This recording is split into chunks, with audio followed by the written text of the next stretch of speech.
Nigeria, Toussaint Michelle. I am the co-host of this event, and my co-host Brent Harding is not here at the moment, so I'm going to kind of do a dual introduction. So me and my team, Josh and Tammy, who will introduce themselves when we get over there, we do small business marketing and web design, all types of design, not just web design, but mostly websites. We work with typically 1 to 4 people businesses, and we're not industry specific, so we have everything from tech companies to acupuncturists. It's fine. Brent Harding does professional development. She works with small teams. She does work with individuals too, but typically trying to get teams to work better together, of course with sales as the main goal.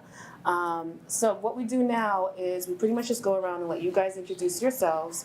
You can say anything about what you do, share any promotions, anything that you think anyone should know.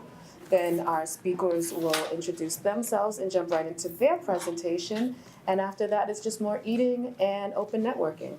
So I just want everyone to have a good time. Feel free to stop by and say hi. I want to get to know everyone who came, see if we could be of help, use in any kind of way. And we will start going this way, so we end in our speakers, if you don't mind. My name is Corey Villavicencio. I work with Hapchi Group at Keller Williams Realty. We're a team of 2 realtors, and we specifically, we service everybody, but we service a lot of Spanish-speaking communities. Yeah. Hi, I'm Keith. I have been establishing an online presence over the last few years, just exploring the city and taking pictures and finding events for people to go to on a budget. And advertisers have actually started contacting me to carry their advertising, and I'm starting to make a little bit of money. So now I need to figure out how to organize this into a business. I left the Women's Center a few months ago. I'm now starting my own freelance writing and editing business. And I have a long past career as a journalist as well. So I have a lot of experience as a writer and an editor. If you need some content, I'd be interested in chatting with you. And I'm sorry, I'll jump in really quickly. This is the donation box for the Cambridge Women's Center that she was mentioning. If you guys come back again, there's now a ticket option that allows you to make the donation online, because I know it's 2019 and not everyone has cash. This will be on the table over there. Thank The you. Women's Center is a wonderful organization. It's been around since 1971, helping women. It's open to all the women in Greater Boston and beyond, and it provides all kinds of emotional, intellectual, and all sorts of support. Helps people learn skills. It has an open kitchen that people can use. It has a computer lab that people can go and use computers if they don't have them, and provides a tremendous amount of support and encouragement for all sorts of women. So it's a wonderful organization to support. Thank you. Hi, I'm Melly. I work at MIT. I'm a financial analyst for JWell, which is their World Education Lab. And I found this event through Eventbrite, and it's been great meeting you. Thank you. Hi, I'm Sam. I work as a Spanish teacher, and I also have a side business where I do social media consulting, actually specifically for realtors. I work with people like Keller Williams, so we should connect after. I'm pretty new here. I'm still a college student, so I'm a senior at Wellesley College, and I came here because I've been really interested in learning a little bit about starting business, and I recommended this place to me. But I know I'm interested in sustainability and fashion industry and ways to pretty much empower local people with using recycling, repurposing items. So that's what I'm interested in. So hi, my name is Tammy, and I am the marketing designer at the Urban Niche team. So I'm so happy to have the chance to sitting in here and meeting with everyone today. I'm Rachel Brown. I work at Novartis. I'm a laboratory animal vet tech. I also do make cards, greeting cards, birthday cards, and it's just a side thing that I do. So I'm just here just to see how I can market it. Thank you. Hi, my name is Cleveland Brown. I work for Related Management. I'm maintenance tech. I'm from Jamaica. And I'm here, me and my friend, he lives in Connecticut. We trying to start a little business called 3 Years Birth Entertainment, where we're trying to showcase Jamaican culture in food, dance, and stuff like that. So that's what we're working on right now, hoping to get it expand. Thank you. My name is Mark Michelle, and I'm with Cheryl's husband. He's also a very accomplished hip hop artist, guys. Hey. And I'm sure he'll love that I said so. That's great. That's great. And that just leaves our speakers. Good evening, everyone. My name is Mike Jacobs. I am a veteran-owned business. I'm a nurse by profession, and I have a few businesses when I'm not doing my full-time occupational health gig. One is the business, the direct selling business that we're going to present to you, and the others are I do life coaching in the areas of health and wellness, financial coaching, and addiction and recovery coaching. I'm glad to be here tonight. And I'm Cheryl Gelzer, Alexis, and it's a pleasure to be here. So we have a lot to cover. I'm going to try to go quickly. I have been blessed to have a great, what you would call, traditional education. I went to school right down the street at Harvard University. And then I went to law school at the University of Chicago, practiced law for 10 years, moved over into human resources management. I've worked for several Fortune 500 companies, worked for Simmons College. Right now I work in the athletics department back at Harvard University. I love sports, and so I'm right down the street. And one of the reasons why I wanted to talk to you about the business that Michael and I are in is because with a 25-year career in human resources, I get to see who gets hired, who gets fired, who gets promoted, who gets bonuses, who gets the great assignments. And to be quite honest, I'm sure I'm not going to be telling you anything new if I tell you that the playing field is really not all that level. Anybody feel like the playing field is really level when you have a job? I'm here to tell you it is not. And I got pretty upset about that and said there's got to be a better way. And I think a lot of us have discovered that the better way is entrepreneurship. That really is I think, the employment of the future. So what I want to do is spend a few minutes with Michael talking about the particular entrepreneurship venture that we chose, why we chose it. We know it is not for everybody, but we wanted to talk to you about it, explain why we did it, and you can make up your own minds. We also have some products for you to sample so that you can see it is not your grandmother's Amway. Amway is a new thing. It's all online. So how many people have seen Robert Kiyosaki's Cashflow Quadrant? A few of you. A few of you. He's written a book called Cashflow Quadrant. He's written a book called Rich Dad, Poor Dad, which I actually have, so if people want to see what it looks like. But the bottom line is that he said there are several different ways to make money. Now, all of you know about, the self-employed or the entrepreneurial quadrant, which is typically here. Most people try to make money being an employee. And as I explained just a few minutes ago, for some people that works out really well. And if it does, more power to you. But for a lot of us, it doesn't. And in fact, 95% of the population in America is on this left side of the quadrant, trying to divide up 5% of the money. So if you're ever wondering, how come I can't get more than a 2-3% increase? Or how come I've hit the maximum of my pay range? Anybody ever wonder those things? This is why there's not a whole lot of money on this side. 95% of the money is on the right-hand side with people who own business systems and with people like Warren Buffett who are investors, or Robert Kiyosaki himself, who's an investor. So 5% of the population is over here dividing up 95% of the money.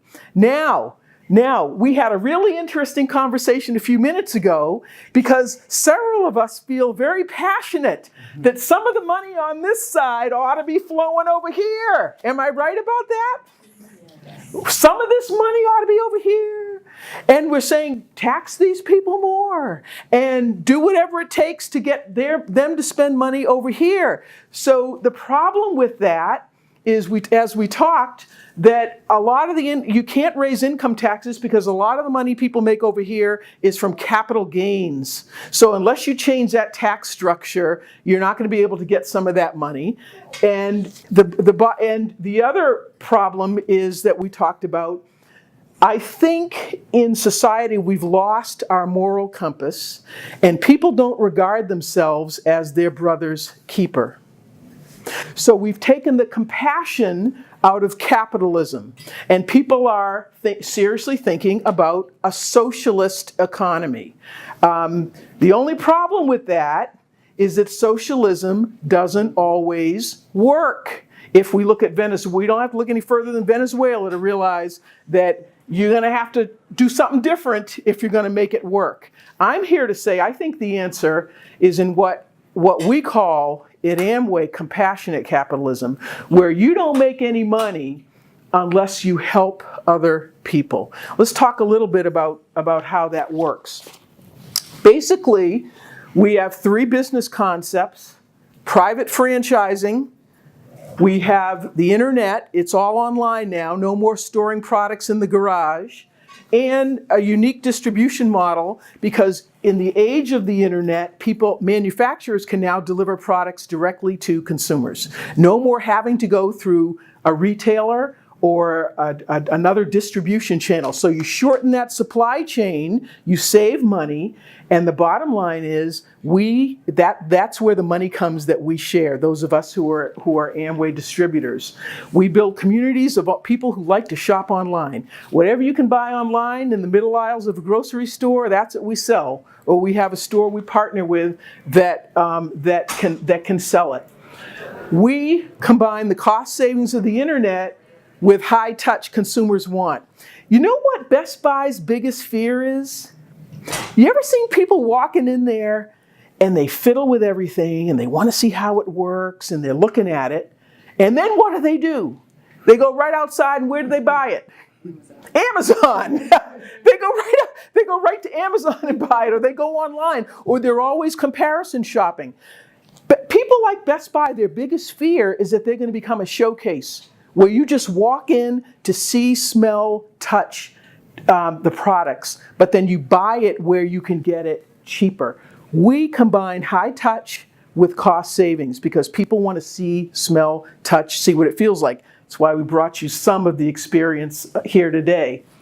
Robert Kiyosaki says, our system is the best that he's ever seen to help people move from the left side of the quadrant to the right. What I am saying is, don't sit around and wait for everybody on the right side of the quadrant to give up their money and put it back over here. Either you're going to have very creative and successful legislation, or you're going to be waiting for the compassion to develop with people, or you're going to be waiting forever and you're going to be poor. The better solution is to figure out, how do you get to the right side of the quadrant? How do you get to the right side? I think it's tough to get to the investment side without a lot of money to invest, but there are ways that you can develop a business system. And Kiyosaki would say, keep your day job, stay there for a while, but build a part-time business. And many of you are already doing that. This is just one option that you may not know about. We talked about building an asset. In our business, you're building an asset because an asset generates passive income. Anybody ever hear of passive or residual income? You build an asset, it generates passive income. Here's an example. Who wrote the song, I Will Always Love You? Who wrote that? Dolly Parton. Dolly Parton wrote it. Who tore that song up? Whitney Houston. In fact, when did most of us hear that song? When The Bodyguard came out in 1992. Remember that? Everybody was, oh, this is great. When Whitney died, the #1 download a song on the internet was I Will Always Love You. Whitney tore that song up. When did Dolly write it? I got a prize for somebody who can name that. I got a little prize. Anybody name that? You know, we like to have a little. We have fun in this business. Anybody know the year Dolly wrote that? It's all right. We'll give you another song. Dolly wrote that song in 1973. Really? 1973. Really? She sang it. Go on to YouTube. Go on to Apple, whatever. Listen to her sing it. It's okay. But when you listen to Whitney sing it, there's no comparison. Who made the money off of that song? Dolly Parton. Every time it plays on the radio, anywhere, she's getting her little 8 cents royalty. Now, 8 cents may not sound like a lot of money. May not sound like a whole lot of money, but Whitney only made money when she sang it. And how many times is she going to be singing it now? Not too many. Dolly can be dead. How much money will her estate be making? And she can be dead. She's still going to make her royalties. I mean, so the answer, build a business system, build an asset that generates income even when you're dead, and something that your family can inherit. We also talked about how assets, capital gains, receive more favorable tax treatment. We're paying a lot of money in income tax. So there's something wrong with that picture. Okay, our system involves, how many people have heard of direct selling, multi-level marketing? Anybody ever hear that concept? A lot of people would say, I don't want to do it, it's illegal, it's a pyramid scheme. You ever hear anybody say that? It's a pyramid scheme, it's illegal, I'm not going to do this. I will share a couple of things about what makes certain plans legal and what makes certain others not legal. First of all, it is time tested. You can go right to the Direct Selling Association and read these stats. $125 billion in revenue can't be all wrong. That's real money. How does it work? Because when you recommend something or you share a recommendation, that carries more weight than advertising. How many people have read a good book or gone to see a good movie and told your friend about it? Did you make any money? In our business, you tell your friends about something that you like, and you get paid for doing exactly what we do normally. We go on, we're already sharing. Everybody's on Facebook, Twitter, Pinterest, Snapchat. We're sharing anyway. The real issue is, are you making any money off of it, or are you making Mark Zuckerberg rich? That's the real question. So Main Street, which is us, has a chance to compete with Wall Street through this concept. And you can see there are some pretty big people endorsing it. Why did we join Amway? First of all, we have great products. They're high quality. We've been around since 1959. You couldn't be around that long selling junk. We have so much confidence in our products that you can buy them, and if you don't like them, use up the bottle, use it up, and so you have 6 months, send it back, and get your money back. I had somebody use a whole bottle of vitamins. She didn't need them. I told her she didn't need them, but I knew it wasn't going to hurt her because they're organic. She used up the whole, but this was an elderly lady who, well, I shouldn't say that, but she actually used up, it was an elderly lady who used up our vitamins for hot flashes. And I said, I don't think that's your problem. But I knew it wasn't going to hurt her. All our vitamins are organic. And she used it. She didn't use it the right way. And sure enough, it didn't do anything. 4 months later, she comes to me, Cheryl, this isn't working. I said, no problem. Give me the empty bottle. Sent it back. Got her refund. No questions asked. Go into Walmart or Target. Use up a bottle of anything. Go in and say, I don't like it. Can you get your money back? Not going to happen. So you can't do that unless you are confident in what you're selling. The other thing is, for us, we sell stuff you use every day. There's a ton of companies like ours that sell makeup and skincare. Most of the guys aren't into that anyway. But we sell stuff you use every day. Everybody's got to do their dishes. Everybody's got to wash their laundry. Everybody has to take vitamins or consider taking vitamins. Everybody wants a little healthy snack. Everybody's trying to lose weight, or a lot of us are. It's the stuff that you use every day. You need water filters, if you ever think about the quality of your water. We have a solid track record. We have paid out close to $60 billion in bonuses and incentives since we started. We have never missed a bonus payment. No other direct sales company is as big as we are. Because I am a lawyer, when I was first approached about this business, the first thing I did was go to the FTC. Anybody know what the FTC is? Federal Trade Commission. First thing I did was go there and say, is this legitimate? Is this a legitimate business? What I found out was not only was it legitimate, the FTE said, if you're going to build a direct selling business, if you're going to build a multi-level marketing company, do it like Amway. What makes the business legitimate? Does anybody have any idea? Products. It's the sale of nobody makes any money off just recruiting people into the business. Money is made when products are sold. They can be sold to other distributors, in fact, we've got to sell to other customers. Can't just sell to distributors. That makes the business legitimate. We don't require people to buy a certain amount of inventory. Some direct selling companies will say, you can get in, but every month you got to buy a certain amount. And if you don't, you're going to lose your group. You're going to do no. You can go 6 months and not buy anything. Now, of course, if you don't sell anything, you won't make any money. But nobody is going to kick you out. We have an A+ rating with the Better Business Bureau. But there are a lot of direct selling companies that do what we do. What really sets us apart? We have a great team. We have an outstanding team. We are part of the Jaeger team. And that stands for something. I'll give you just a quick story about the compassion that these people have. Dexter Jaeger, who has actually made more money in direct selling than anybody else in this industry, just passed away a few months ago. And at his funeral, we heard the story that he had built this fabulous new house, huge, fancy house. And people came and said, you shouldn't build this house. You should give the money to the poor. Does that sound like something you might hear? Why are you living in this big, fancy, multi-room mansion? Give the money to the poor. And he heard them say that. And then he said, you see that fireplace over there? There are two women whose husbands deserted them. They started a stonemason company. They couldn't get any business. They built that fireplace, and now they showcase that, and they have more business than they can handle. He said, you see the kitchen tile over there?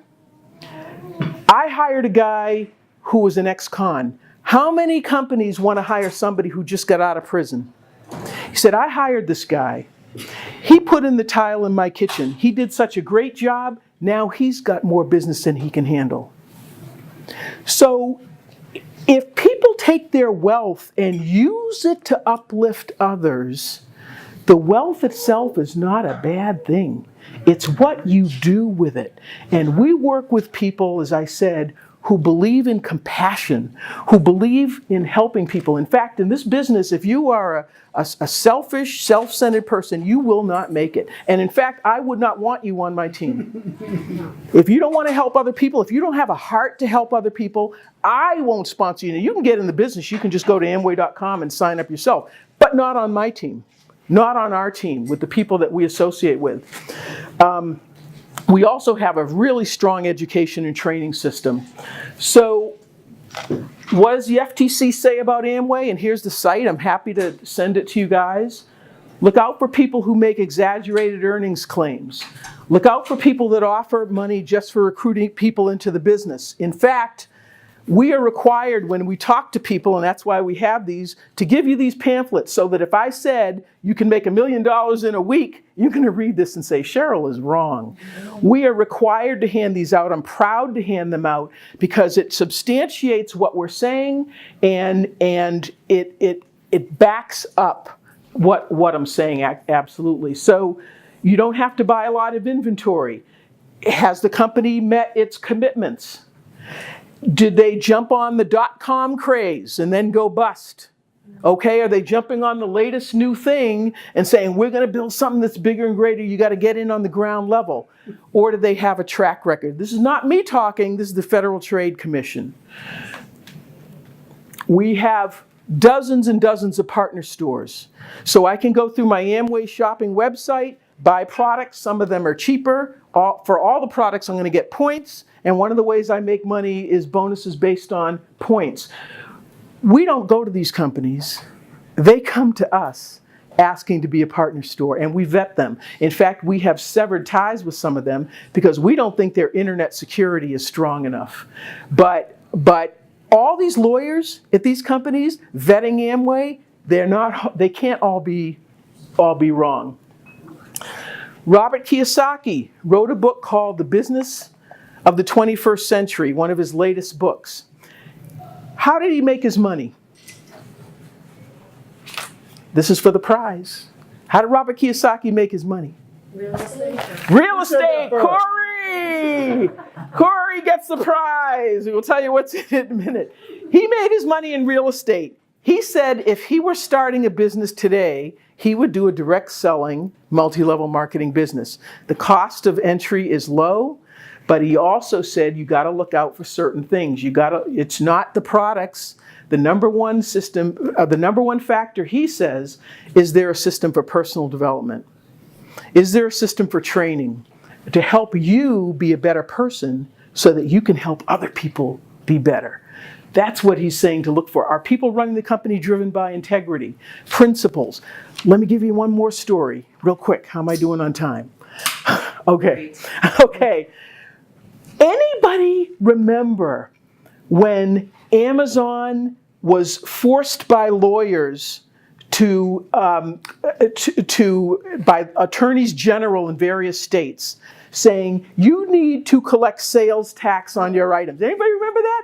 Remember, we were buying on Amazon. So when I first got in this business, I looked at my team, my partner, my mentor, and I said, how come we're paying taxes? I don't like to, if I go to Amazon, I don't have to pay a thing. You know how we are, complaining and moaning and groaning.